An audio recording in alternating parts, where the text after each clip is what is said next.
আসসালামু আলাইকুম ওয়া রাহমাতুল্লাহি ওয়া বারাকাতুহু। আলহামদুলিল্লাহি রাব্বিল আলামিন ওয়াসসালাতু ওয়াসসালামু আলা রাসূলিহিল কারীম, আম্মা বাদ। প্রিয় দর্শক, স্বাগত জানাচ্ছি আমাদের সকলের প্রিয় চ্যানেল মেঘনা টিভির অনন্য আয়োজন রহমতের রমজানে। যে যেখান থেকে উপভোগ করছেন সকলেই শুভেচ্ছা নেবেন হৃদয় জুড়ে।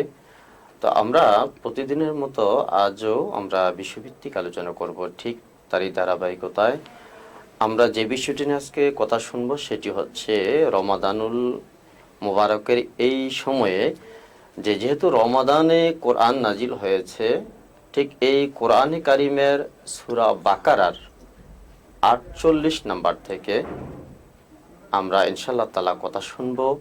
আর এই বিষয়ে কথা বলার জন্য আমাদের স্টুডিওতে উপস্থিত হয়েছেন, আমন্ত্রিত হয়েছেন বিশিষ্ট ইসলামী চিন্তাবিদ, মিডিয়া ব্যক্তিত্ব মোহতারাম মাওলানা এইচ.এম. জসিমউদ্দিন চাঁদপুরি, খতিব, আড়াইওড়া পূর্বপাড়া কেন্দ্রীয় জামে মসজিদ, কুমিল্লা।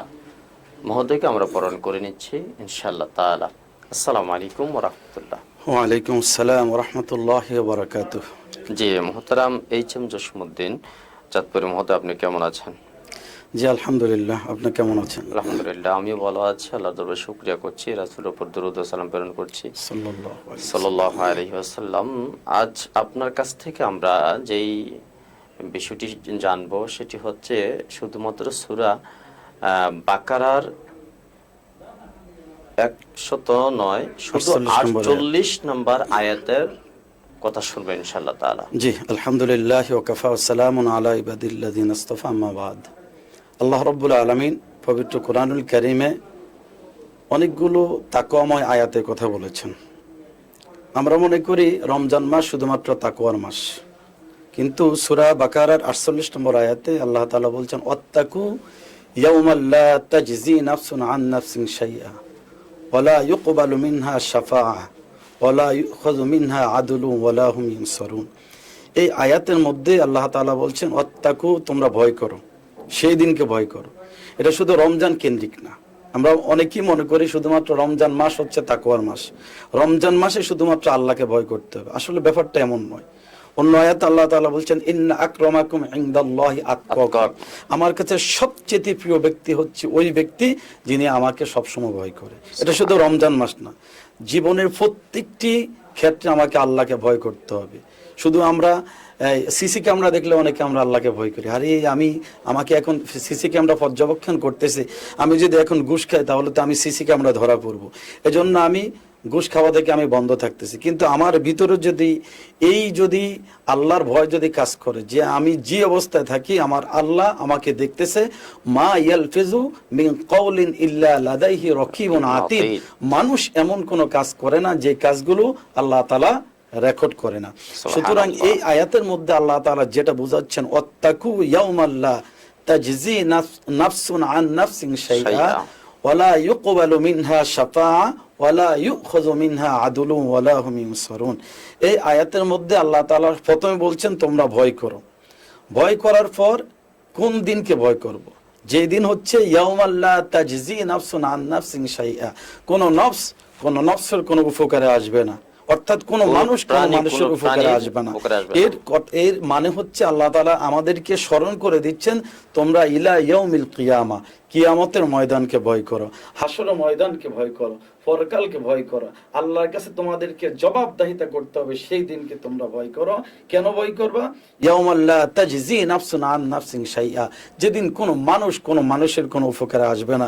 সূরা লোকমানের মধ্যে আল্লাহ তাআলা বলছেন ইয়া আইয়ুহান নাসুত্তাকু রাব্বাকুম ওয়াখশাউ ইয়াওমাল লা ইয়াজজি ওয়ালিদুন আও ওয়ালাদি, হে মানুষ তোমরা তোমাদের রবকে ভয় করো, ওই দিনকে ভয় করো যেদিন কোনো পিতা কোনো সন্তানের কোনো উপকারে আসবে না এবং সন্তানও কোনো পিতার কোনো উপকারে আসবে না।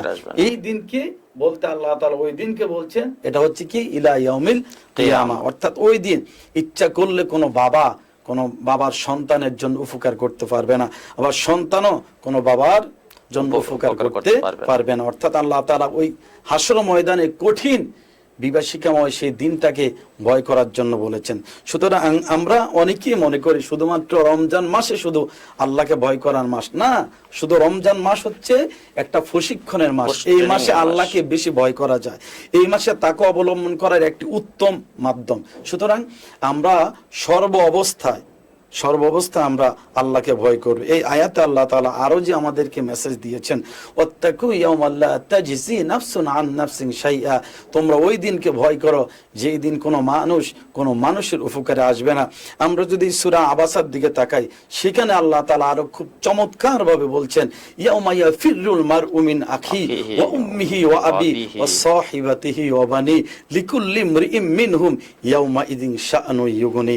এই আয়াতের মধ্যে আল্লাহ তাআলা আরো চমৎকার ভাবে বলছেন, ইয়াউমা ইয়াফিরুল মারউ মিন আখি, যেদিন ভাই ভাই থেকে পালাবে। আজকে আমরা ভাই ভাই মিলে ব্যবসা করি, ভাই ভাই মিলে আমরা সুদের কারবার করি, ভাই ভাই মিলে আমরা আপনার বর্ডার থেকে মদ, ইয়াবা, গাঁজা, বিভিন্ন হারাম উপার্জন আমরা একত্রে করি। আল্লাহ তাআলা বলছেন, ইয়াউমা ইয়াফিরুল মারউ মিন আখি, কিন্তু সেদিন তোমার ভাই তোমার থেকে পালাবে, তোমার ভাই সেদিন তোমাকে চিনবে না। ওয়া উম্মিহি ওয়া আবি, তোমার বাবা তোমার মা সেদিন তোমার থেকে আলাদা হয়ে যাবে, সেদিন তারা তোমাকে বলবে চিনবে না। ও সাহিবাতিহি ওয়া বানি, তোমার সন্তান তোমার স্ত্রী সেদিন তোমার থেকে আলাদা হয়ে যাবে। সেদিন প্রত্যেক মানুষ, আজকে আমার অবস্থা কি হবে, আমার আজকে কি হবে, এটার জন্য প্রত্যেক মানুষ নিজের অপকর্মের জন্য সেদিন ব্যস্ত থাকবে। সেজন্য আল্লাহ তাআলা বলছে ওই দিনকে ভয় করো। সুতরাং শুধু রমজান কেন্দ্রিক আল্লাহকে ভয় করলে হবে না, জীবনের প্রত্যেকটি পরতে জীবনের প্রত্যেকটি সময়, অফিস আদালতে যেখানে আমি থাকি, সেখানে যদি আমি আল্লাহকে যদি ভয় করি, তাহলে আমার রমজান মাস, শুধু রমজান মাসের মতো যদি আমি দিনটা যদি কাটাই, 12টি মাস যদি আমি আমার এই সময়কে যদি আল্লাহকে ভয় করার মাধ্যমে যদি কাটাই, তাহলে আমার আখিরাতটা হবে ঈদের মতো আনন্দময়।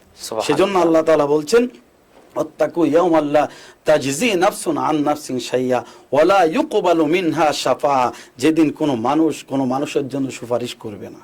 অর্থাৎ হাসরের ময়দানে কি আপনার জন্য সুপারিশ কবুল হবে না? হ্যাঁ, কবুল হবে।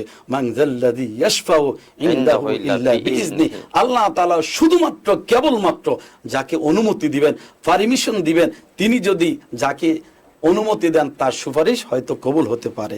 তারপরে আল্লাহ তাআলা বলছেন, কিন্তু কাকে দিবেন সেটা আমরা কেউ জানি না, আমরা কেউ জানি, সেটা আল্লাহ তাআলা মনোনীত ব্যক্তি হতে হবে। এটা হয়তো অন্য হাদিসের মধ্যে পাওয়া যায়, আমার রাসূল প্রিয় রাসূল মুহাম্মদুর রাসূলুল্লাহ সাল্লাল্লাহু আলাইহি ওয়াসাল্লাম মাকামে মাহমুদের সিজদায় পড়ে রব্বি হাবিলি উম্মতি, রব্বি হাবিলি উম্মতি, উম্মতি বলে সেদিন কাঁদবে। আল্লাহ তাআলা তার প্রিয় হাবিবকে সেদিন সুপারিশ করার অনুমতি দিবে। তিনি একমাত্র আমাদের জন্য, গুনাহগার উম্মতের জন্য আল্লাহর কাছে সুপারিশ করবেন। আবার এমনও হতে পারে কিছু মনোনীত আল্লাহর প্রিয় নেককার বান্দা হতে পারে, তাদেরকে হয়তো আল্লাহ তাআলা অনুমতি দিতে পারে। জি, তো এই আয়াতের আমি যেহেতু সময় অত্যন্ত স্বল্প, আমি শেষ করে দিচ্ছি। আল্লাহ তাআলা বলছেন, ওয়ালা ইউকবালু মিনহা শাফাআ, সেদিন কোনো সুপারিশ চলবে না।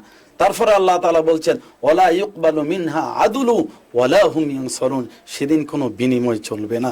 আজকে আমরা দেখা যায় একজন অপরাধী ব্যক্তি যখন অপরাধ করে, হিউজ পরিমাণ যখন অন্যায় করে, অপরাধ করে, ওই ব্যক্তি যখন দেশ থেকে যখন পালিয়ে যায়, দেশের পররাষ্ট্র মন্ত্রণালয়, দুই দেশের মন্ত্রণালয় একত্রিত হয়ে অনেক টাকা বিনিময় দিয়ে উক্ত আসামিকে এই দেশে আনার জন্য চেষ্টা করে। আল্লাহ তাআলা বলছেন সেদিন কোনো বিনিময় চলবে না। ইন্নাল্লাযীনা কাফারু ওমাতু ওয়া হুম কুফফারুন ফালা ইউকবালা মিন আহাদিহিম মিলউল আরদি যাহাবান ওয়ালা ইফতাদা বি উলাইকা লাহুম আযাবুন আলীমু ওয়া মা লাহুম বিন নাসিরিন। এই আয়াতের মধ্যে আল্লাহ তাআলা বলছেন, নিশ্চয় যারা কুফরি করবে এবং কুফরি অবস্থায় মারা যাবে, তারা যদি হাসর ময়দানে আল্লাহ তাআলাকে যদি বলে, আল্লাহ সমগ্র পৃথিবীবর্তী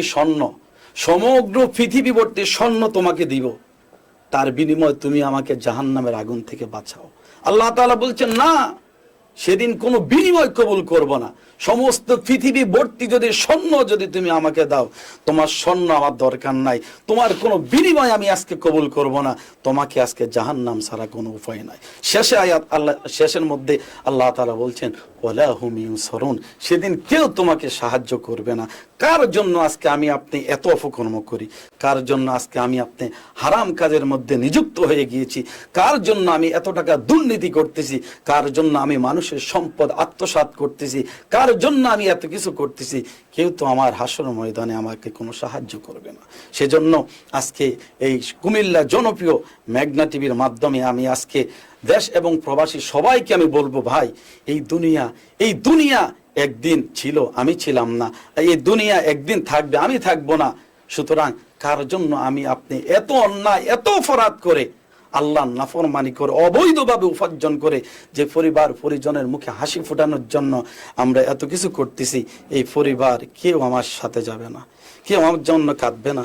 2 দিন 1 দিন হয়তো আমি মারা গেলে কাঁদবে, কিন্তু হাসর ময়দানে কেউ আমার কোনো উপকারে আসবে না। সেজন্য আসুন আজকে আমাদের এই সূরা বাকারার 48 নম্বর আয়াত থেকে আমরা যদি শিক্ষা গ্রহণ করে, আমরা যদি বাকি 11টি মাস যদি তাকওয়াময় জীবনকে যদি আমরা উপলব্ধি করতে পারি, আশা নয় বিশ্বাস, ইনশাআল্লাহ আমরা দুনিয়া এবং আখিরাতে আমরা সফলতা অর্জন করতে পারি ইনশাআল্লাহ তাআলা। যে চমৎকার আলোচনা করছেন, আল্লাহ রাব্বুল আলামিন আপনার জন্য আপনার হায়াতে এবং আপনার ইলমে বারাকাত দান করুক, আপনার জন্য শুভকামনা।